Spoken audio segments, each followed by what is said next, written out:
Hello, everyone. Thank you for joining today's webinar, She Leads Transforming the Standards. I would like to thank you all for joining this webinar. Before we start with today's webinar, I would like to introduce and thank our speakers.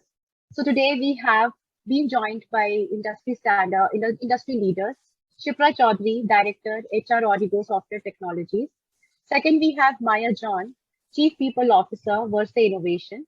Last but not the least, we have Amit Arora, CIO, Acolyte Digital, co-founder, CEO, Eduthrill. Thank you all for sparing some time out and to be a part of this webinar. The agenda is who are we? So Eduthrill is a part of Acolyte Digital, and it is the US 100 million enterprise MNC, headquarters in Texas, with offices in Bangalore, Hyderabad, Gurgaon, Chennai, and Mumbai. We have our digital services in three main areas. One, end-to-end hiring solutions. Second, learning and development solution. Third is assessment solution. Working with major clients like Versa Innovation, Origo Software, BP, PharmEasy, PayU, etc. Now, I would like to introduce our first speaker with you all, Shibra Chaudhary, Director, HR, Origo Software. Shibra has over 17 years of experience in HR leadership roles. Her areas of expertise are talent acquisition, management and development, employee engagement. Her aim has always been to create a happy workspace for employees to be efficient and productive. She is from Bangalore and a mother of 11-year-old twins. She loves to travel and has taken passion for cooking and running recently. Throughout her journey, she has worked with fast-paced companies like GE, Target, Flipkart, Origo Software Private Limited. I will pause here and over to you, Shibra. Thank you. Thanks, Kirti, for the warm welcome. And of course, providing me with this wonderful platform where I can share my thoughts on diversity, as well as, share my thoughts, from my own experiences. I don't have a presentation today, but, I hope that, the snippets that I will be sharing from my life, you all could, pretty much well relate to it. I have actually been very lucky to have been brought up in a very progressive family where not only my mother, but, most of my father, husband, and, now my 11-year-old son, keeps rooting for me all the way. Empowerment, honestly, has been a very last decade term, really. But, I got to experience this firsthand almost 20 years back, when I was in college. And my dad egged me, to take my bike or my car to college. And his 2 cents really were that, I want to be as independent, as you can and not rely on anyone, to take you where you want to go. That fierce independent streak has since become, a very innate quality in me on a lighter note, so much so that I end up paying all the bills of my house, really. But you know what, though I may have been, privileged to be surrounded, by like-minded people who have, in my life, who've actually helped propelled my growth. My managers, the mentors that I have worked very closely with, and of course, more so, with my, wonderful better half and husband, who has no qualms, of taking care of the kids while I'm traveling or, busy at work, or even my family members, who continue to support me throughout. But you know what, was it always like this? Not really. While everyone has been super supportive and they still thought and wanted me to, let's say, adhere to the stereotype, of taking a break, from work 2 to 3 years, when my kids were born. And this is all, while they knew that, I was always career oriented and would not give up my career at any given point in time. But these thoughts, still kind of relayed, with pretty much everyone in the family. So, while it's not always been a bed of roses, it took some amount of convincing about how important, my career and my own financial independence, is to me, which helped them, get aligned to my thought process. So one more aspect that I did not shy away from, in the early stage of my career was not to try and be a superwoman and thinking that, I have everything under control, and I can handle work and my kids all single-handedly. No, not really. So what did I do? I took a lot of help, from everyone around me, from my in-laws to my mom, my dad to my husband, everyone that I could, literally lay my hands on, and while in hindsight now, it looks like, that we turned out all fine, but it was surely not without, ups and downs. But yes, we sailed through it really. Now, the reason why I'm sharing this all with you is so that you understand that, while someone has had a career of, close to 2 decades, it isn't necessary that, we wouldn't have, faced biases while we're talking about it now. There have been instances where, we also have faced biases. And hence, this is the platform where we can talk about that so that, folks who are listening, one, do not really take it up, kind of, I would say, fight back. And the second is, you as a manager, when you grow, be it whether you're a male counterpart or a female counterpart, when you grow up as a manager, how do you inculcate all of these good, good learnings and, move away from the stereotypes really, right? So what are some of the biases that, I had to go through?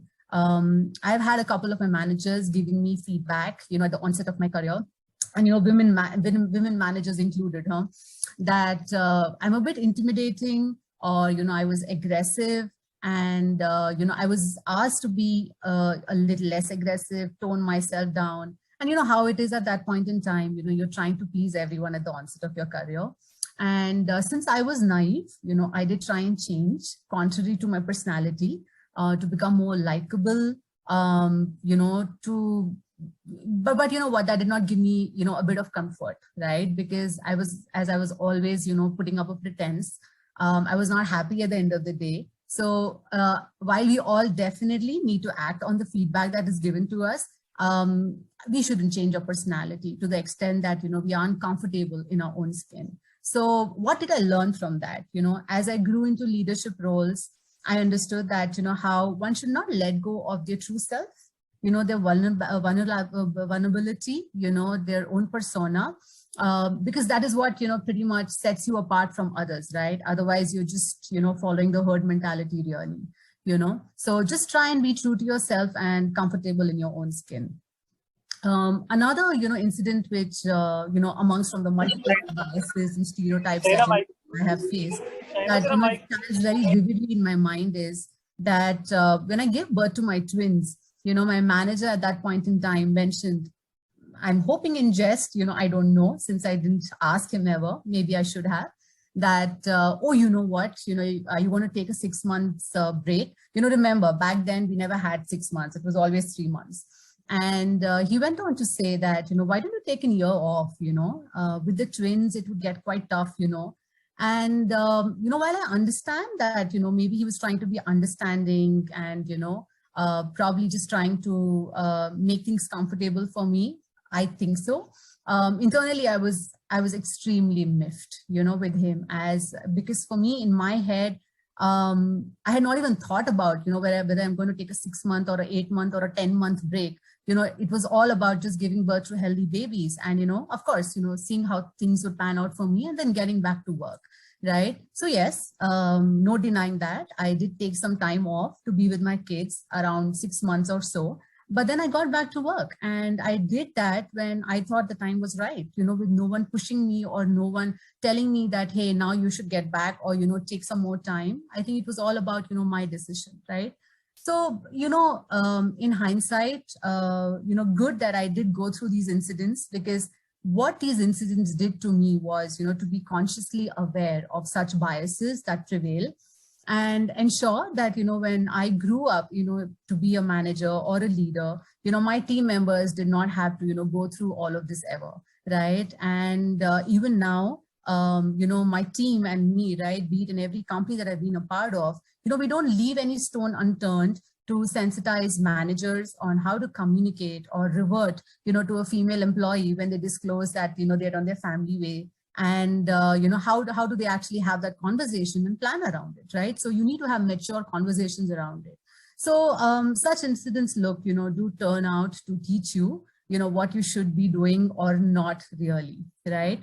Now, again, the reason why I'm also harping and, sharing this is, while this is a typical bias, to be, in all honesty, it's also true. I have seen a lot of women taking a break post-marriage, or kids, when something untoward happens in a family, it's always a woman, who's supposed to sacrifice, her ambition. And honestly, while, I'm not in their shoes and I don't know, what really transpires, my personal 2 cents to everyone out here would be that take a break, from work if you want to. I have personally taken 2 breaks, and honestly, it's done wonders, to me. But it was a personal choice and it was not driven by anyone, right? So always remember that, you should have your heart in every decision you take. You're much more than, what you think you are and, can contribute to. Women have this, very innate quality of being the best at what they do, be it a homemaker or any work, at any workplace really. Just remember not to belittle or to undermine your work and confidence, and you're not clipping your wings. I think that's important, right? What's good to note is that there are umpteen number of companies, who are embracing and coaxing women to get back to work. And it's wonderful to see that a lot of women are getting back to work.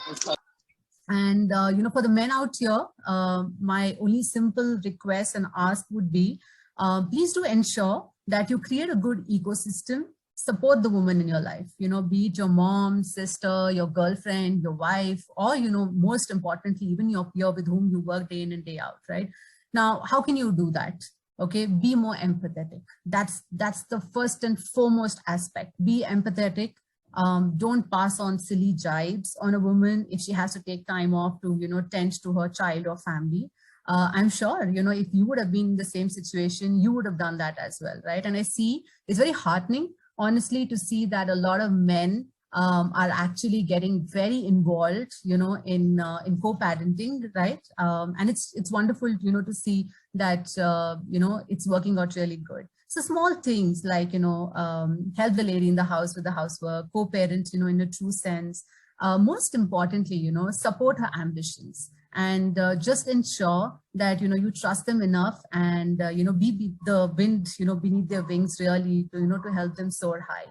I think that's absolutely important, because what it really does to the entire family is that, it also helps, get a lot of financial assistance, apart from the fact that you're building an entire ecosystem, your children see, your family sees that, what the mother, what the sister, is capable of, and they would try to emulate you. I'm super proud, to say that, when I ask my daughter, what she wants to do, and she's like, what, I'm just 11, it's still quite early for me to take a call on that. But I know one thing for sure, I'm definitely going to work.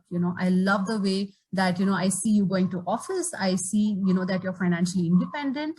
And, so I just want to do that, Mama. And, that swells my heart really, right? So that's the ecosystem that, we all are building, towards. Now, moving on to talking about women in, leadership roles and diversity. This is an initiative which is very close to my heart. In most of the companies that I have been associated with, in the past, as well as, with Origo now, we've always had wonderful programs and initiatives to ensure women are not only celebrated, on Women's Day per se, but, we have programs running for them, the entire year around. We're very proud to actually say that in Origo, we have close to about 30% of women in managerial positions. And this was actually quite low. But, with a lot of collective effort, from, the leaders, because it really has to be a top-down approach, really, right? We've been able to achieve this. And our gender diversity ratio is one of the best in the industry with over 34% now. Of course, how did we achieve this, right? Well, Rome was not built in a day. A lot of effort, education has been actually put into effect, where we've run multiple campaigns, programs, with the current managers, new leaders, who, become managers, with the HR teams as well, to make them cognizant of the biases which prevail. A couple of things that we do, we earmark specific positions for women across all the teams to ensure diversity, or during the interview process, because that's the first step really. We sensitize the interviewers and managers not to ask personal questions like, are you married? Or, now that you're married, okay, are you looking at starting a family, etc. In fact, we have hired women, who were on their family way when they interviewed us, and they ended up, of course, joining us. And, we did everything possible, to keep them engaged at work. And also, when they came back from their maternity. So that's the level of support that I'm actually talking about, that needs to be given, by the companies. And, these kind of experiences, I have also, had in my life where, I have seen my managers, being absolutely empathetic, doing this exactly, because most of it is walking the walk and talking the talk, right? If you see all of this happening around you is when you get to learn and, you get to actually emulate this, right? So I've had the privilege of working with a lot of good leaders, in my past, present organizations, who completely support, this vision really. On the same lines, right? It's very interesting, to share with you that recently, we conducted a market compensation survey. And, though, we knew about it at the back of our heads, it was a massive vet for us that our women employees were paid at par with our male counterparts. And, I'm super proud of it. And honestly, it's my team's responsibility to ensure that we're being absolutely fair. And again, very importantly, we're paying for the role. We're not paying for the gender, right? Now, since the last couple of years, there has been a super great mind shift. And it's great to see women candidates negotiate for themselves without, the classic liner that honestly, that I would hear all the time, when I was a recruiter, that let me discuss it with my husband and, get back, right? No harm in doing that, honestly. I really hope that I have not, hit the wrong notes here, but, something that I used to hear a lot, to now where I see women taking a very strong stand, on their compensation themselves, it honestly swells my heart to see that, Of course, I think on a lighter note, we end up loosening our purse strings, a tad bit more than expected. But honestly, way to go, that's what I would expect from all the women to do really, to fight for themselves, right? Apart from this, at Origo, we also promote women in STEM. We have adopted a roundtable school to ensure kids, more so girls, don't drop out in the 10th standard. Our CEO, along with his, co-founder, has started Nalanda Education to ensure that we're investing in educating girls in STEM, in English and computer science, right from the onset. This is again, harping back to my original statement of how do we build that ecosystem, right? So, we also have our employees participate in initiatives, where they take time out to contribute to the community by teaching not only the girl children, of course, but even, the other kids really of the school. So, look, it's all about educating, the right set of people to ensure that, everyone understands, how gender diversity not only helps in getting varied perspectives, but also brings that element of empathy, which not only propels the company, but also helps the economy overall, right? I think it was a very long monologue, but, before I end really, I would like to just, summarize and pass on a couple of key takeaways from my experience, in life. The first aspect is feel free to say no, right? Either in your personal life or professional life, while it might not be easy, but definitely I think, one should learn the art. It doesn't make you look vulnerable or weaker. Trust me, it doesn't. All that it does is it shows how you have a sound clarity of thoughts. I've seen personally, and my team probably who's a part of this, webinar today, they can vouch for it as well. We've seen a couple of women employees, saying no, to taking on managerial positions, as it themselves felt that, hey, you know what, at this point in time, I'm not ready to shoulder that responsibility. And it's absolutely fine to do that. That position doesn't go anywhere. In due course of time, it will come back to you when you are ready. So don't absolutely hitch, to say a no, right? That's the first one. Second one is be yourself. I think I spoke about this.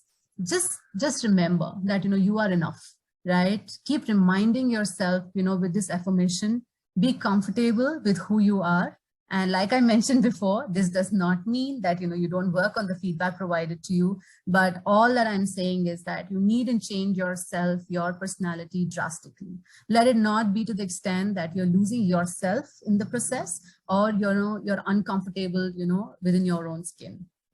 So that's the second thing really, right? The third thing, what I would say is that have a mentor. It's done wonders for me. I keep changing my mentors, right? Mentors could be even your close set of friends whom, you take an inspiration from.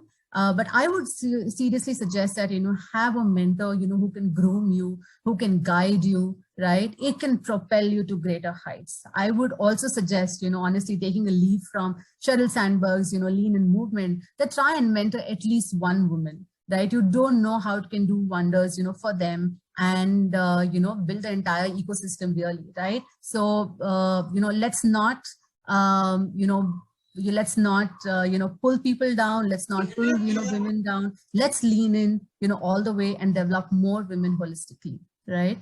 The fourth one really, is ask for help. Okay. If I hadn't asked for help from everyone in my family, when I had my twins, I am sure I would have been lost in oblivion, right? So ask for help in your professional career, in your personal career, right? If you think that, things are not going the way that you envisioned, ask for help. It does not belittle you. It does not mean that, you're not knowledgeable. All that, in fact, it does is, it shows that how keen you are, to unlearn, to learn, and of course, accomplish, your goals really, right? So ask for help. That's really important. And I think the last one, which I have seen is an innate issue, with a lot of women employees, right, is that, we always shy away from, showcasing our work. We always shy away from, getting into that limelight, or, basking in that glory, or, that visibility really, right? We often leave it on the, shoulders of our managers to do that. And that's absolutely fine to a certain extent. But do ensure that whenever you get an opportunity, you are being visible and showcasing all the good work that you or your team, are putting in together. All right. Now, neither are these, honestly, magic words, which you haven't heard before, or neither there is a magic wand, to make you successful. All that you need to do is ensure that you put in your best foot forward at every point in time, and give your best, to everything that you do really, right? And keep embracing, keep learning, all the experiences which come your way, because that is what is going to make you the person that you want to be, right? I'll just, leave you all with this great note, from Indra Nui, the ex-CEO of PepsiCo, which is a personal key takeaway for me too, that, if you want a seat at the table, then pull the chair yourself. Don't wait to be invited, because that invitation may never come. You need to actively seek out opportunities yourself, to showcase your talent. And, that's what I would urge all of you to do as well. So thank you. And, all of you, please stay safe, continue to mask up, as, we aren't out of the woods as yet. So thank you so much for giving me this opportunity. Over to you, Kirti. Thank you. Thank you, Shibra, for sharing your wisdom and your journey with us. It is our delight to be a part of this webinar and to participate, and I'm sure our participants will take the inputs from the same. Thank you so much. So moving on, I now take a pride to introduce our next speaker, Ms. Maya John. Maya is a Chief People Officer at Verse Innovation, India's leading local language technology platform. Maya has overall 20 years of work experience and has been a part of the startup digital media space for the past 5 years. She is from Alipay, Kerala. She earned her bachelor's degree in computer science engineering from MIT Manipal, an MBA in her HR from XLRI Jamshedpur. She had also done her MBA in marketing from Santa Clara University, California. Maya has worked for GE and Sustain Communication Technologies before joining Verse Innovation. I welcome you again, Maya, for today's webinar. Over to you. Thank you so much, Kirti, and really enjoying listening to the thoughts already shared by Shibra.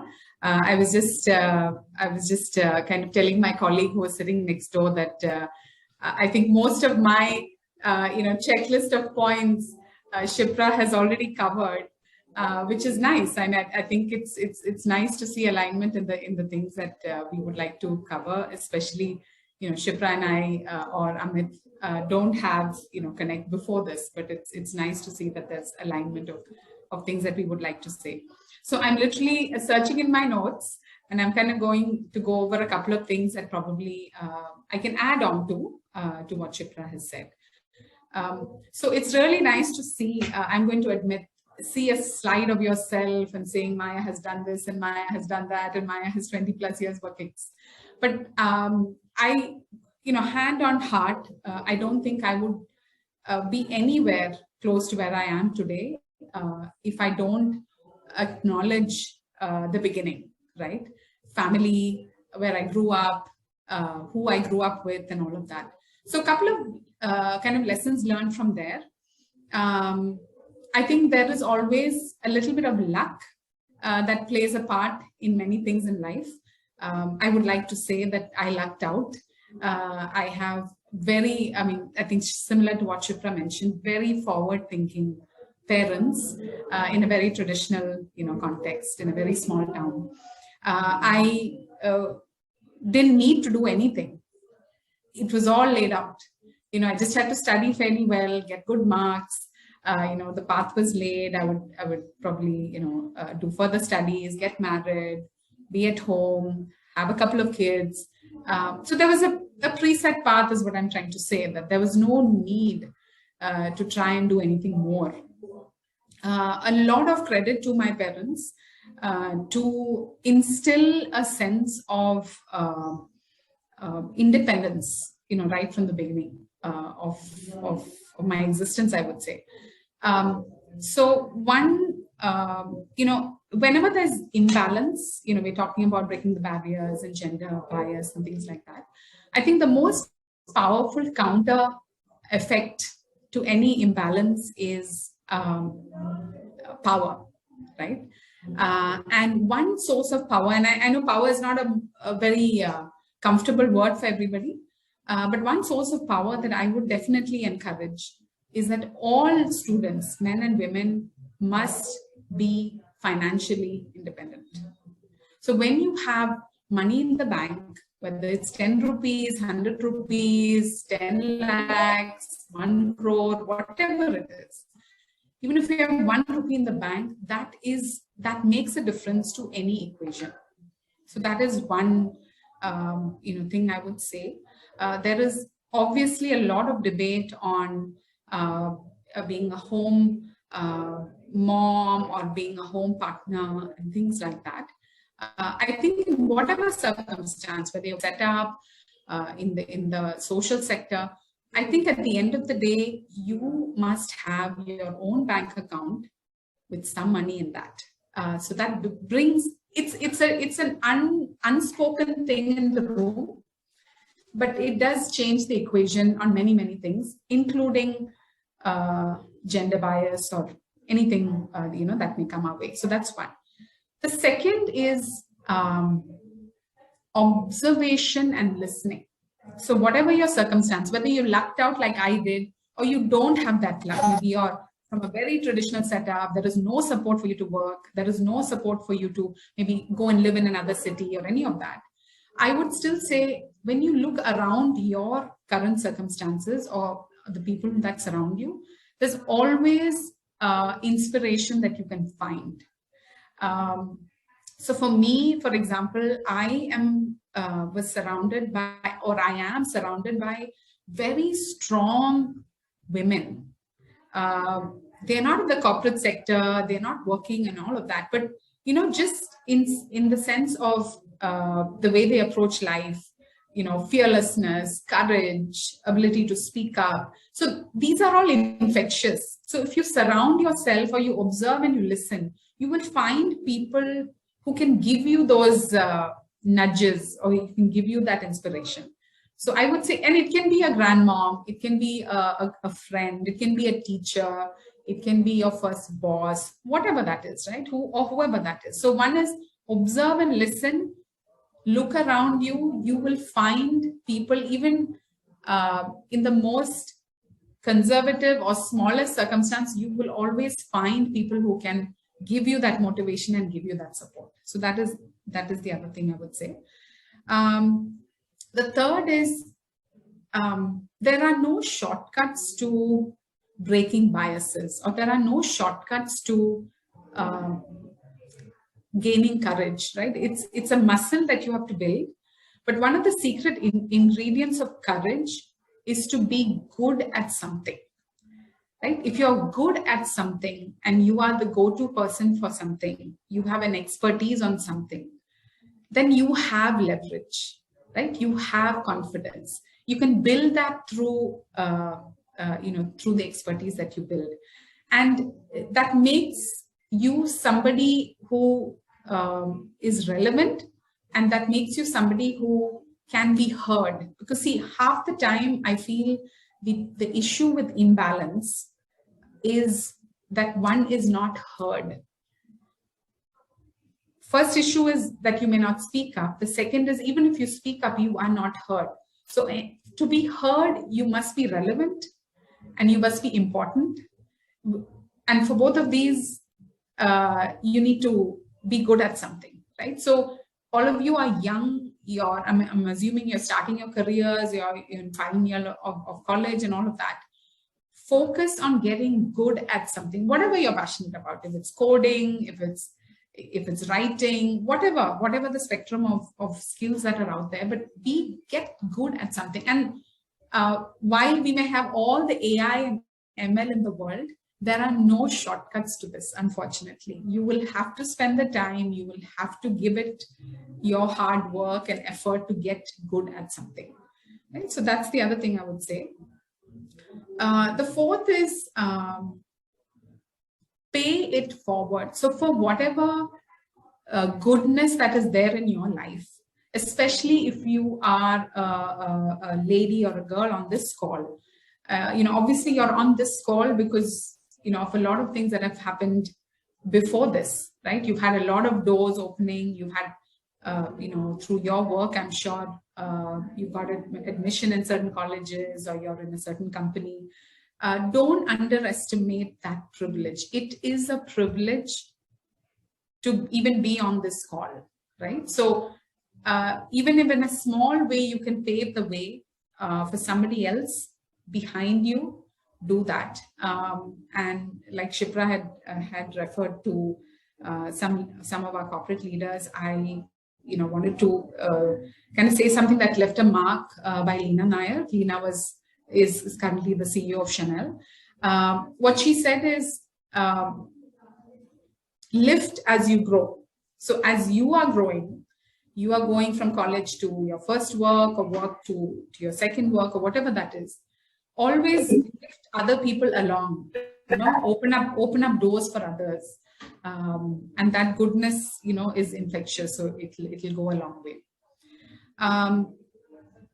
The other point I wanted to say is, you will always know when you are uncomfortable. So you feel a sense of injustice because maybe you're not paid as much as your colleague, or you came to know that by accident, or you were aiming for a promotion that you know that you're better than somebody else, but that somebody else got it. It could be because of gender or anything else. Or you have done all the hard work on a particular project, but just because somebody else speaks more and can present it better, they are getting all the credit. So it can be gender-based kind of feeling of being uncomfortable or any other circumstance. I would say that slowly and steadily, whenever you sense that discomfort, you must find the courage to speak up. I will admit to myself, it took me years to speak up, right? So, if I did see something that was uncomfortable or unfair, the fact that you can actually open your mouth and you can say that, and you can be objective about it, and you can present your circumstance or your case or whatever it is, it took me years. So I'm not going to sit here and say that it's so easy, please start doing it from day one, but at least have that as an intent. So every time you sense that discomfort or sense of unfairness, try and push yourself to speak up with objectivity, right? Not just random, pushback, but with objectivity, with data, and say that, hey, why not this? Why not that? Can we do this? Can we do that? So these are some things I would say. And maybe the last thing I would leave on this topic is find your tribe, right? If you surround yourself with people who have skill sets that you aspire for, or who have that sense of courage that you are trying to build, or who have broken barriers, break the bias, whatever, right, around you, then like all good things, it also permeates into you. So be very selfish about who you surround yourself with, what companies you choose to join, what managers you choose to work for. And believe me, you have choice. It's not that if you're working somewhere and you just hate it, you have to tolerate it. In this day and age, you don't have to. There's hundreds and thousands of companies out there, right? There are good ones, great ones, horrible ones, all of that, right? So be very selfish about who you want to. I mean, all of us, we're in roles that keep us at our workplaces, either physically or we're working from home for many hours of the day, right? You spend more time with your colleagues, your managers, your organization than you would with family or, whoever else, your support system. So be very selfish about that. Never think that you do not have a choice and you're stuck somewhere. So be selfish about the company that you want to keep, the company that you want to work with, and the people you want to be surrounded by. All of this is predicated that you will work on yourself to be good at what you are, and so that you have that unsaid power in any situation, and that you have your own bank balance, whatever is the money in there, but that you do have your own bank balance. So these are some things. Just to say a little bit about Verse, we are a portfolio of many apps and portals. We serve the regional language digital audience in the country. So 1 in 2 Indians who have access to the internet access one or more of our products. So diversity, inclusion, equity are all very, very topics very close to my heart. We have, like Shibra was also saying, we've really worked on this day in and day out. And today we're about 38% in terms of number of women in the company and men. But it's more than a number. It's about, do we provide a good environment where you can just come and be who you are, where you have the ability to give your ideas, fail, learn, grow, all of that, right? So that is what we keep ourselves real on, that we provide that environment. Because if you provide that environment, men, women, everybody will come and join, right? And they will stay and enjoy. So I'm looking forward to any questions, debates, discussions that we can have, and looking forward to listening to Amit as well. So on this note, I'll pass it back to you, Kirti. Thank you, Maya. Thank you for sharing your thoughts. I actually really liked the financial independence which you actually shared with us. Like, you should have your own bank balance, and you should know how to say no. And, so I really like the courage things you had, shared with us. Really inspiring. Thanks a lot for sharing such thoughts with us. I think it will be really helpful for our upcoming generation and all the participants. I think it will be really helpful for them. Thanks a lot. So now for our final speaker, I take immense pride to introduce Mr. Amit Arora, CIO, Acolyte Digital co-founder and co-founder CEO, EduThrill. Amit has a rich experience of 20 years of experience in information technology industry. Having worked at leading companies like Amazon and Trilogy, his expertise flows in enterprise system, web-scale computing, e-commerce, open source technologies, and product management. Currently, he is on a mission to democratize academics and career opportunities for deserving students and for job seekers through a unique gamified and AI-driven assessments and learning platform EduThrill. So I welcome you, Amit. Thank you for being here as a panelist. Over to you. Yeah, thanks a lot, Kirti. And first of all, thanks to Shibra and Maya for sharing such inspirational words for our participants today, and being a role model and a live example of what it means to lead, and she leads the topic of this webinar. So as both Shibra and Maya have called out, right, gender has no meaning in the corporate world, and I truly believe that. And before I get more into that, let me share a bit about my personal background as well. On the family front, I am surrounded by more women than men. In my family, we have 5 people, 3 of them women at this moment. And whether it's my mother, who brought me up, who taught me everything I know today, not just on the personal front, but being an entrepreneur herself, apart from being a homemaker. And this way I'm talking about something she did 30, 35 years back. Learning the tips of the trade on how to balance the family life as well as the professional life. I think it all started for me with my mother. Then my sister, who has played an eminent role in my growth, not only as a moral support for me on the personal front, but she's a well-accomplished chartered accountant, working in one of the MNC banks in the finance field. So all the things which I've learned about accounting, finance, etc., is all credit to her. And then comes my wife. This is just chronological order of how these women have entered my life. And my wife also was a working professional in a very diverse field.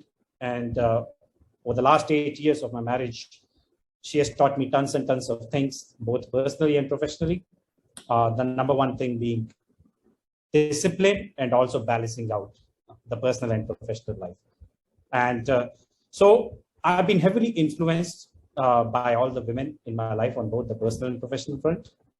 And similarly, even on the professional front, I think I am privileged to have worked with a lot of smart ladies over the years. Just to put it in terms of numbers and stats, in my role at Acolyte, I am managing roughly about 800 people right now. And more than 40% of my team is with women in them, playing all sorts of key roles, including leadership roles, managing people, delivering software, managing the quality, hiring people, looking after people in the HR fields, plus marketing. If I just talk about EduThrill, which is the second responsibility I have, our team is having more than 70% women in it. So when people talk about gender inequality, while I would admit it still exists in the world, but at the same time, these stats show that there has been a change and a movement which has been happening decades ago. And it's not something new which is happening now. What we are seeing are the results of the changes which started happening decades ago, which are playing in front of our eyes now. And honestly, we are privileged to be a part of that change, where a lot of women are proving their mark on the professional front as well. As both Shibra and Maya have called out, historically, there has been a stereotype, there has been an assumption that women are great on the personal front. But as we stand today, there are so many examples of women in the professional world who can be an excellent role model for everyone around us, not just for the women on this webinar, but also the men. And these role models are not something new, right?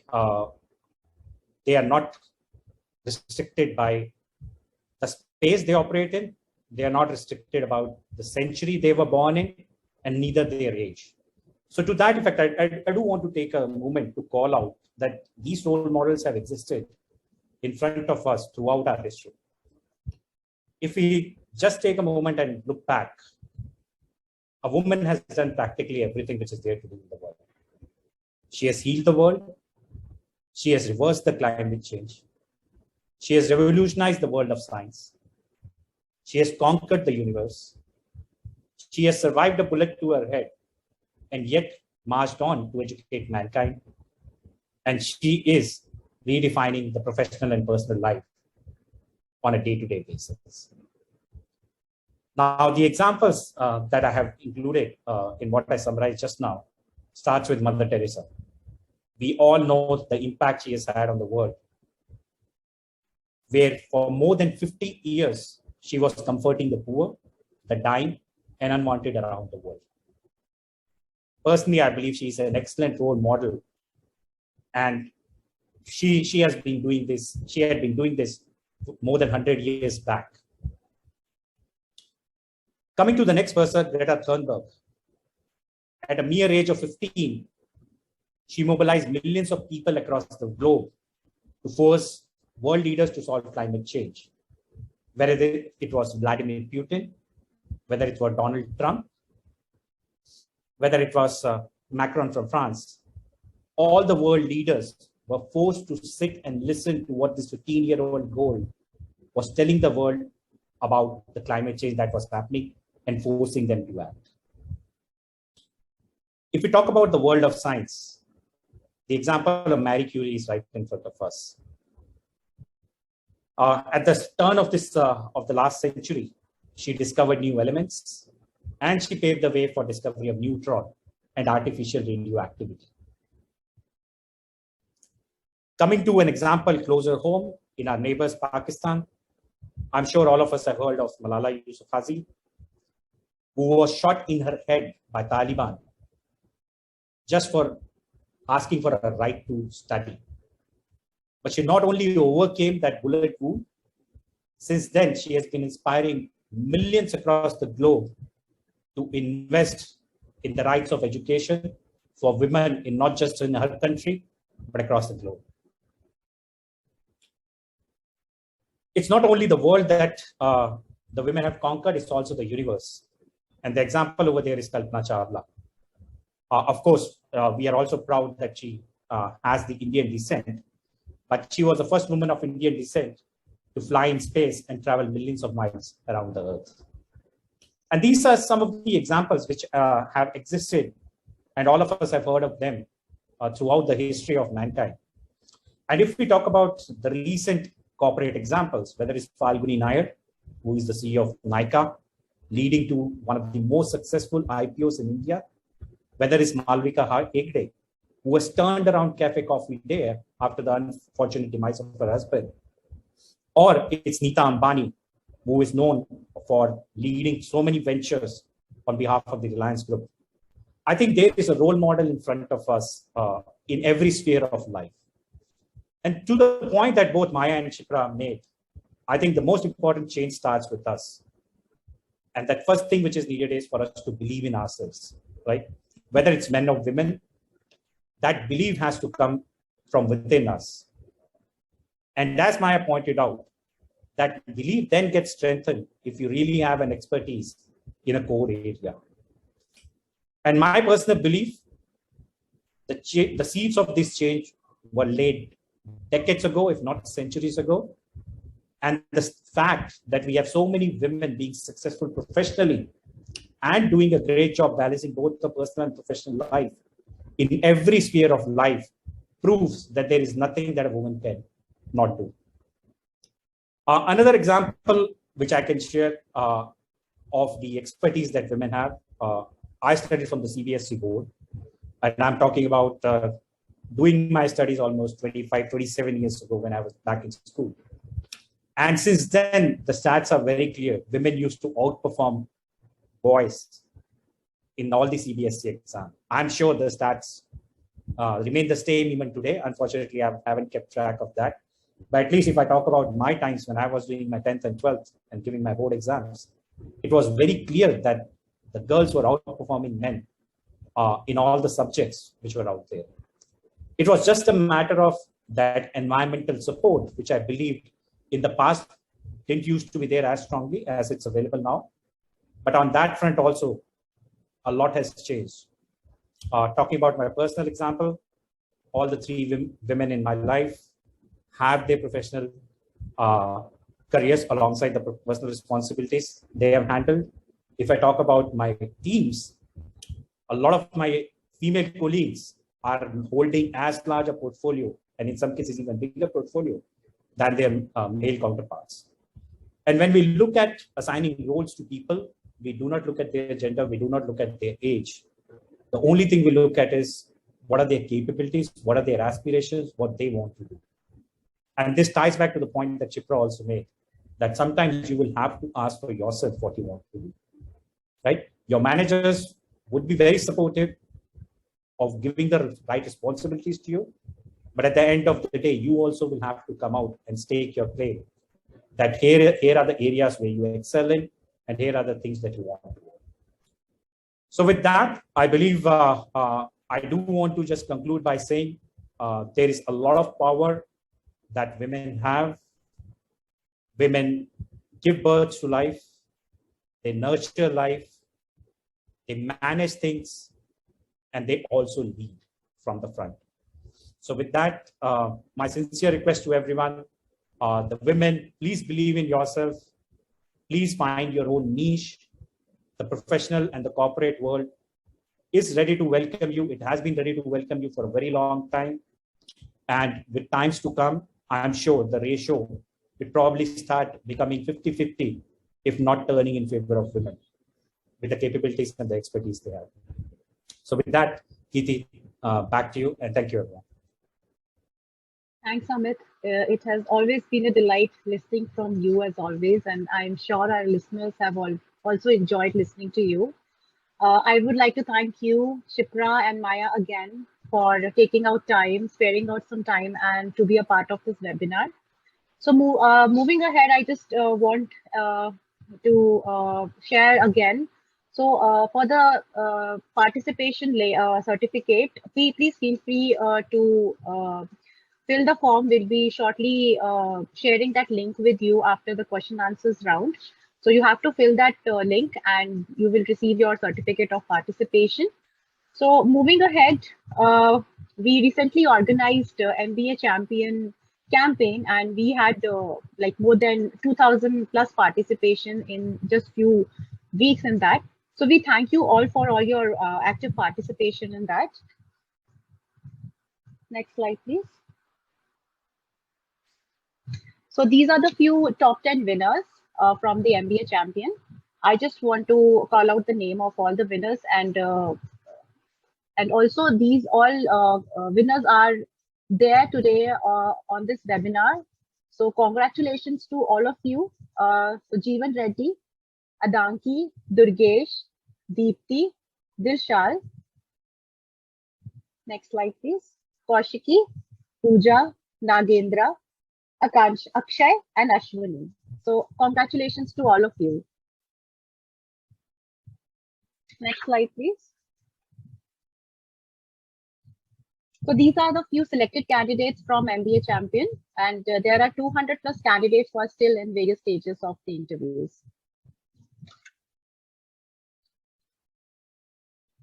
Next slide.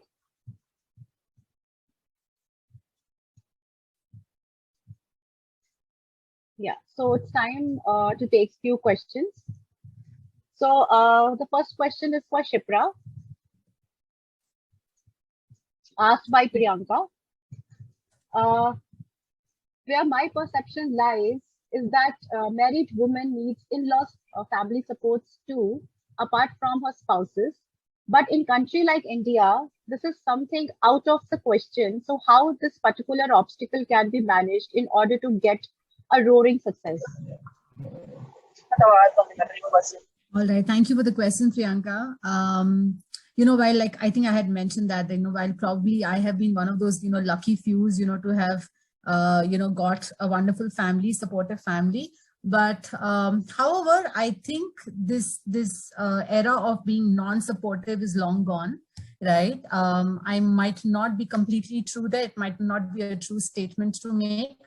However, I think a lot of families are being supportive. It's all out there. It's easy to get those numbers, because I think Amit also mentioned that for the last at least about a decade we have seen a surge in women employees getting back to work, and that could have been, of course, with probably the support or without the support of their family.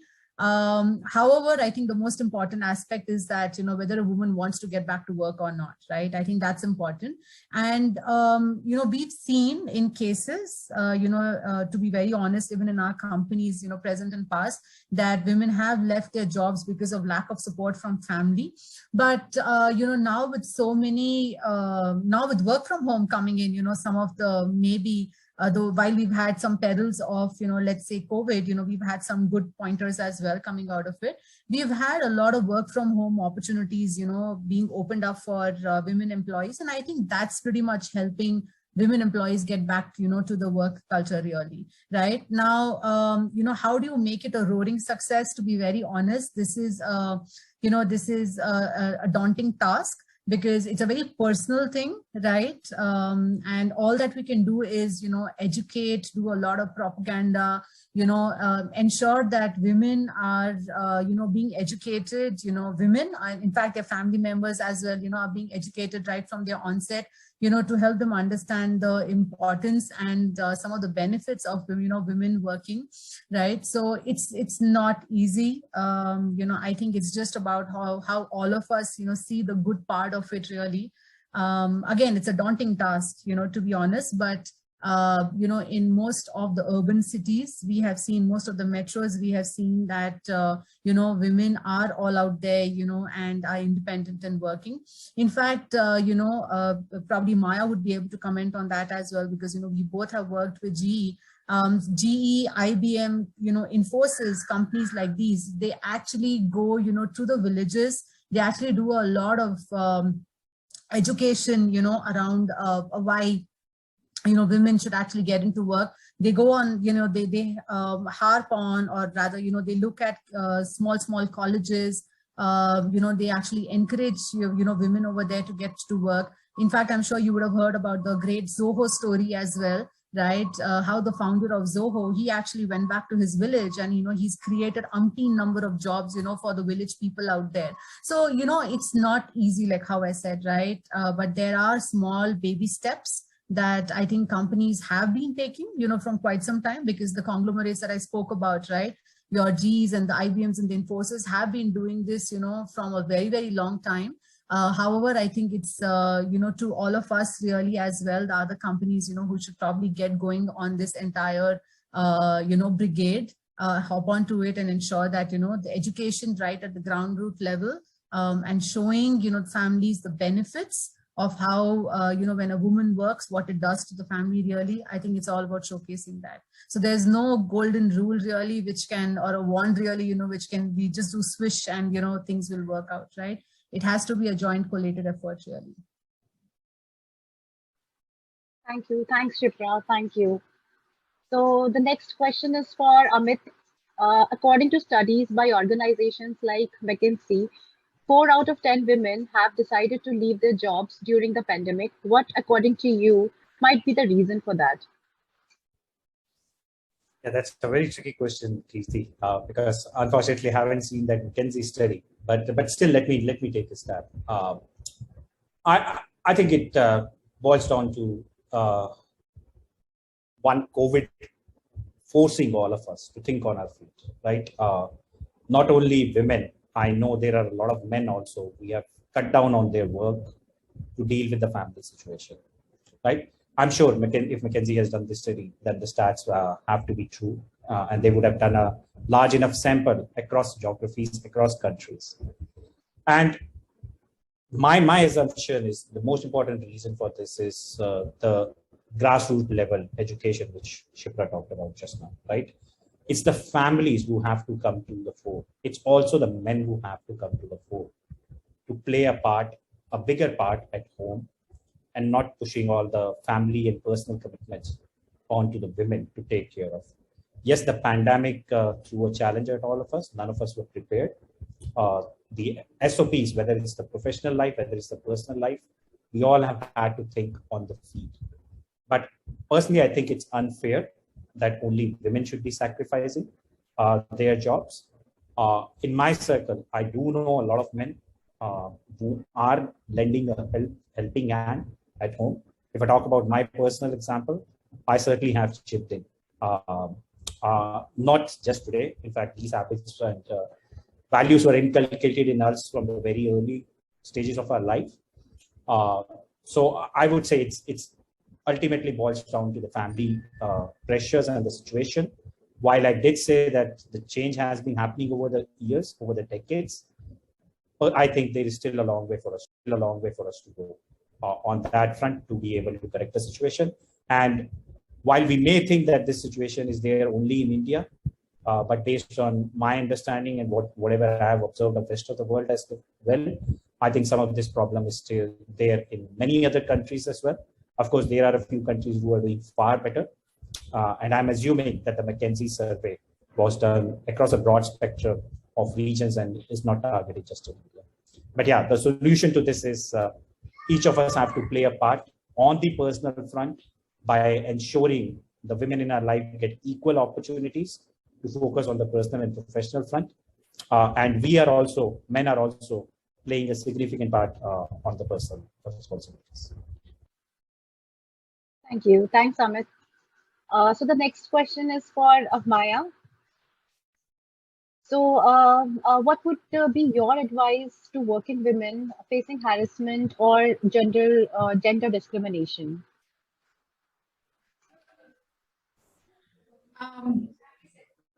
So one is, if you're facing it, you're at the receiving end of something like that. I would say the first thing is to speak up. Now, this is easier said than done. I completely acknowledge that. And if there's a worry about speaking up directly, then there's always a way to speak up to somebody you're comfortable with most, within your organization, who can then probably, take it up further, on your behalf or along with you. But if a problem is left unspoken, then it cannot be addressed, right? So that would be a first ask, or a first, try it out, I would say. Second is, nobody, men or women, should be harassed, right? So don't accept it as something that you have, that you're at fault, because usually that also happens. Oh, I must have done this, I must have done that, I must have said this, I must have indicated that, or whatever, right? So harassment is unacceptable for anybody.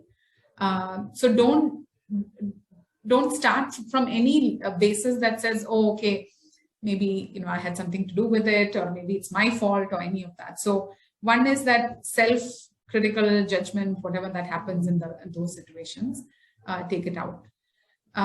Third is, I'll go back to something I said earlier. You don't need to tolerate it. You don't need to be in that kind of a company. You don't need to work with colleagues or a manager that harasses you. Or you don't need to be in a company that doesn't value your skills or you as a person, whether male or female. So have the confidence to say, this is not my cup of tea. I don't come to work, spend a lot of my productive time in the day contributing to an organization that doesn't give a damn about my comfort and my being in an environment that doesn't value me. So go for it. So if you can get it solved within your organization, yes. If not, move. You don't need to take it. Fourth is, don't be that. Help build cultures and teams where that shouldn't be there, right? So then be a champion for building out cultures and teams and environments that are just comfortable and wonderful, and not what you have seen, unfortunately, if you're at the end of it. So these are some things I would say. But the worst thing to do is to accept and to tolerate it, because then whatever or whoever is coming at you will just think that, oh, then I can just do more of that and get away with it. Yeah, so these are some things that I would say. Thank you. Thanks, Maya. So the next question is asked by Abhimanyu. So this is for all the panelists. Anyone can answer this. So the world is truly moving towards a more equitable treatment for men and women, but still there seems to be a gap when it comes to equitable pay. Please share your views on the same. So this question is from Abhimanyu and it's open for all the panelists. Yeah, great question, Abhimanyu. And honestly, my take on it, and this part I covered as part of my original thoughts as well. I have been fortunate enough to work in companies which only look at merit and merit alone. What a person brings to the table, what they deliver, their age, their gender, their background, which city they are from, which college they have studied from, none of that is factored in. So to be very honest, my lens on this is very tainted because maybe I'm one of those fortunate ones who have always worked with progressive companies which are focusing on incentivizing people for the work they do, irrespective of any of their demographic information. In general, of course, I have read a lot of studies on it. I keep reading news also. I do believe some of it still exists in the industry, but honestly, my view, it's going to go away very, very soon because everybody is going to realize that it's actually the work that needs to be incentivized. It's the value that needs to be incentivized and nothing else. And with each and every individual, Shibra did talk about the women standing firm on their own ass. And Maya also talked about the same thing. As and when each individual starts realizing their own true self and self-worth and starts positively pitching for an equitable return for that, this change would continue to happen at even faster pace. Thank you. Thanks, Amit. So the next question is, should women do field jobs? Shibra, would you like to answer this? Sure, why not? See, there is nothing called as a field job or, on the desk job, or there's no job specifically which is, I think made for women per se, right? I think women have been defying these biases, for quite some time, where I think some of the best women, in sales that I have seen, some of the best people rather in sales that I have seen are women actually, the way they bring, that business acumen and that finesse, to the table, nothing beats them. They're absolutely prepared and bang on. And again, look, right, I think these are all biases which are in our mind, right? We need to let go of these biases, whether women should be in an X job or a Y job. I think we need to stop looking at gender, per se, about, which job should be for, which gender. And yeah, I mean, coming back to your question, of course, why should you think that women should not do a field job? Like how I said, I think some of the best business development, profiles and, salespeople are women. So why not? I think that's a very slam dunk thing, in my head. It's a no-brainer really. Women can do anything and everything, right? And why shouldn't they not do a field job? Sure. Thanks, Shibra. And I just want to quickly add a thought to what Shibra has shared. More than 100% agree with what she has said, right? No job should be divided amongst genders at all. And just to call out role models and examples, picking from the theme I was using earlier, Shibra called out business developers, business development being one of the key fields. In fact, talking about Ajitsu, that team is led by a woman for Ajitsu and doing a fantastic job. Not only that, if we look at other spheres of life, not just the sales jobs, whether it's armed forces, right? The examples of Gunjan Saxena Kiran Bedi are very well known examples for us, right? So honestly, I think, as Shibra said, no desk job, no field job that only men can do this or women can do this. I think it's purely comes down to the merit of the individual and their aspirations on what they want to do. And if they put their mind to it, they can be equally successful. Thank you, Amit. Thank you, Shibra. So before moving to our next question, I just want to convey this to our all participants that there's a link in the chat box. You can, fill in your details to get your certification of participation. So the next question I would like to ask is, women who are often considered as extremely emotional, what tips would you would want to share with them to turn emotional into emotional intelligence? And this question is open for all our panelists. So I think some of the trends, if I look at the questions that are coming from the audience, is the question itself carries a lot of bias, a lot of assumptions, and a lot of maybe just, okay, this is what I've been told, or this is what I hear, and so it's possible, it's not possible, right? So, I agree with you, Maya. Completely agree with you. When men are emotional, whatever, women are emotional, men are not, or, in field, out of field. So I am going to put a challenge back to the 142 people on this call that sometimes a lot of this is in here, right? So even when you're framing a question, ask yourself, why am I asking this question? Right? What is there in me that I am assuming something and that I need to ask?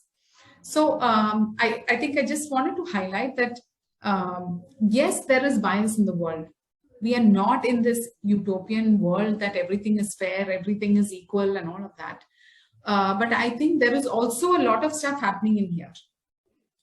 So some of the easiest way to untoggle what's happening there is to find inspiration in people who emulate or who debunk your own assumptions, right? So I have a 91-year-old grandmother who is on top of her Instagram, Facebook. She does WhatsApp video calls, antithesis of a typical maybe grandma figure in India, right? I mean, who maybe is more, very tech unsavvy and things like that. But because I can see her and she's a real life example, for me, I don't have that thing that, oh, this is how older women or older people, should be, should not be, should behave, should not behave. So I would challenge all of you on the call, don't build, there's already enough bias in the world outside your head. Don't add on to it with things inside. And to unclutter what's inside, find inspiration. There is plenty of it around. Friends, family, colleagues, neighbors, whatever, right? So, and coming to this emotional, unemotional, again, anyway, I disagree with the question fundamentally, but I'm just going to say that, everybody is unique in the sense that you bring different strengths to a workplace. Find what is yours and then become very good at it. That's it. Then you're judged or assessed on your work, because sometimes you need to be emotional, right? If you're trying to rally 2,000 people, like in my job, I have 2,000 plus employees. I cannot get on a call and just monotone, just say things. I have to be emotional. I have to invoke passion, enthu, teamwork. I have to do all that, right? So, but that's requirement of my role. If there was a male head of HR for Versailles, he would need to do the same because it's a requirement of the role. Now, an employee has lost somebody to COVID. They come to office. I'm sitting with them, right? there's a certain tone, there's a certain respect, there's a certain dignity needed in that conversation. Whether male or female, that needs to come into that conversation, because that's the respect you're giving your employee and the grief that they're dealing with. So yeah, I will stop here because I can go on and on. I don't know, Shibra, if you were wanting to say something. I'm sorry, I think I heard you. Yeah. No, Maya, I was just completely concurring with you. And I said, really honestly, well said, Maya, because I think some of the questions that we have out here, I think, guys, we are not in the medieval age. We are not living in the Java world, right? That, you think that, this is, of course, biases are there, but we've come a long way. Please see people like how Maya said, look at people around you. There is so much of inspiration that we can just get from people just around us, right? So we're not living in those medieval ages where, it used to happen, yes, but it's not the case anymore, right? And there's nothing wrong in being emotional. Absolutely not. Every aspect of your characteristic is good to have. Yes, when you overindulge in it, I think that's when it becomes a problem, really, right? But there's nothing wrong in being emotional, getting that vulnerability, to the picture, getting that empatheticness to the forefront. Nothing wrong in that, really. So please, I think let go of these biases in your head and in your mind and start becoming more progressive in your own minds, really. Because honestly, these are all age-old questions, which are coming our way, really. I just want to add, India has long, surpassed all of these, silly ideas and thoughts, really. Yeah, just want to add on to what Shibra and Maya have already covered, but from a slightly different angle. Personally, I think it's very important to be emotional in any job.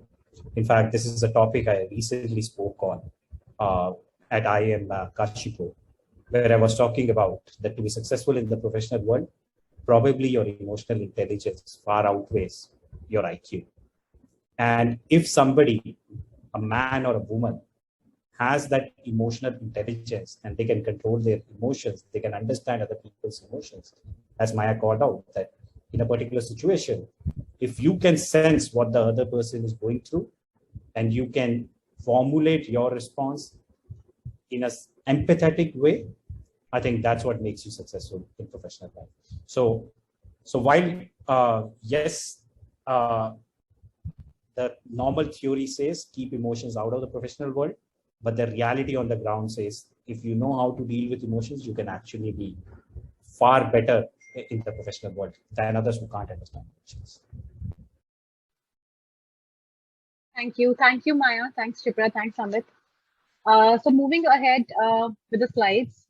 So we are actually running the diversity campaign with 500 plus open roles for both tech and non-tech, with packages up to 80 lakhs at 30 plus companies. So you can scan this code to register and participate for the same. And you can also refer your female colleagues or your friends or anyone for this campaign to, to participate and register and, get the job. Next slide is, next slide. We are also having some company specific contests going on. So you can also participate for the same. You can scan the code and you can register yourself for the same. So I would just like to thank all the panelists, all the participants who had taken their time out and had been a part of this webinar. It's wonderful listening to all the three panelists, Maya, Shibra, and Amit. Great thoughts which had been shared. And I think it will be helpful for us in our careers. Many things we will be taking ahead from this webinar. So thanks a lot. And I hope all the participants had fill in their forms for their participation of certificate of participation. So thank you. Thanks everyone. Have a nice evening. Thank you. Thank you. Thank you everyone. Thanks, Kitty. Thank you. Thanks, Amit. Shibra. Thanks, Maya. Thanks, Amit. Thanks, Maya. Thanks. Bye.